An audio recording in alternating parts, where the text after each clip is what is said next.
थाना Awami colony police Korangi 6 के इलाके में गुटखा मावा तैयार करने वाले कारखाने पर छापामार कार्रवाई के दौरान 2 मुलजमान गिरफ्तार।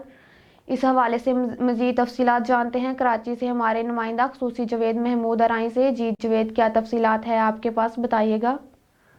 जी बिल्कुल, एसएसपी ज़िला कुरंगी हसन सरदार नियाजी के अहकामात की रोशनी में थाना Awami colony SHO sub inspector Syed Adnan Bukhari ने कुरंगी नंबर 6 के इलाके में गुटखा तैयार करने वाले कारखाने पर छापामार कार्रवाई के दौरान मदरसियात गुटखा मावा बनाने व तैयार करने वाले 2 अफराद को गिरफ्तार कर लिया है। पुलिस के मुताबिक 39 किलो से ज़ायद मदरसियात गुटखा मावा, छालिया, तंबाकू, केमिकल और पैकिंग का साजो सामान बरामद किया है। पुलिस के मुताबिक गिरफ्तार मुलजिमान की शनाख्त शाकिर और इकबाल के नाम से हुई।